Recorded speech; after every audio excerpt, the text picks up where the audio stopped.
Nous sommes dans une guerre permanente. Et tous les coups sont perdus. La preuve de l'un de c'est que Satan a la capacité de se transformer en ange de lumière.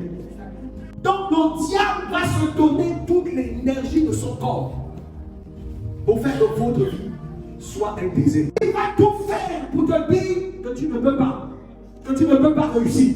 Il va tout faire pour te dire que c'est fini pour toi. Entre tu es déjà retraité, mis aux arrêts, c'est fini. Mais à partir du moment où tu saisis la parole de vérité, cette parole de vérité va amener ton esprit. Et à partir de là, tu vas avoir une audace d'aller et de vivre. Un ennemi, c'est celui avec qui, en fait, quand vous évaluez les forces, vous avez des forces égales. Mais ici, l'ennemi, il a été dépouillé. Donc, il n'a plus rien. Donc, c'est rien de l'adversaire. Maintenant, qu'est-ce qu'il fait? Il va utiliser des méthodes et des stratégies. Et tout au long de ce temps, on va parler de cette guerre noire. Le diable est une puissance, était l'ennemi, était l'adversaire rusé. Il est rusé. Quand on parle de ruse, il s'agit de la malice poussée. Ça veut dire que Satan va utiliser toutes les stratégies. En fait, il est ingénieux au mal. Vous voyez, quand on parle de l'ingénierie, c'est une connaissance scientifique poussée. Mais lui, sa connaissance scientifique poussée, c'est pour faire le mal. Il va utiliser toutes les méthodes les plus simples, les plus banales, les plus simples pour te faire dormir. L'ennemi de Satan dans l'homme, c'est la chair. La chair collabore avec le diable pour nous détruire. C'est pourquoi dans le livre de Galates, il dit, Galates au chapitre 5, vers le verset 5, il marchez selon l'esprit et vous n'accomplirez pas les désirs de la chair. Car les désirs de la chair sont opposés aux désirs de l'esprit, en fait, que vous ne fassiez pas ce que vous voudrez. Donc le combat, l'un des ennemis principaux qui collabore avec Satan est au-dedans de vous. Hein? L'ennemi, la vie de Satan. Voilà. Mais donc l'ennemi à toi, c'est la chair. La chair collabore avec Satan pour nous détruire. Maintenant, il dit ceci. Au verset 13. C'est pourquoi prenez toutes les armes de Dieu.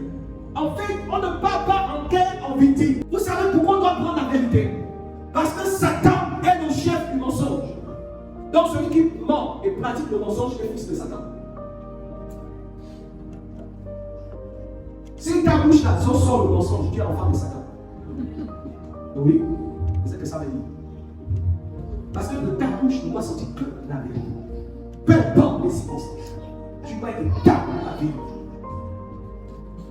Vous savez qu'en étant dans la vérité, tu t'empêches d'entrer dans des compromis bizarres. En étant dans la vérité, tu t'empêches de dire ce qui n'est pas convenable. Ce que l'on dit reflète l'état de nos pensées. Donc reflète l'état de la position dans laquelle on se situe dans le monde spirituel.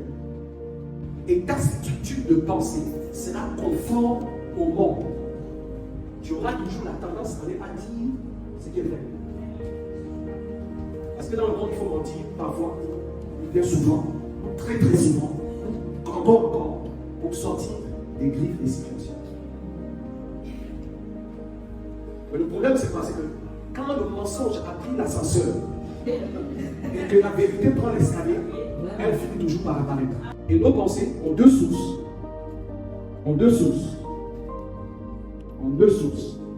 La première source, et c'est la source du monde. C'est l'expérience de la vie. Tout notre vécu, de notre naissance à ce que nous sommes aujourd'hui. C'est le siège de bataille et de conflit.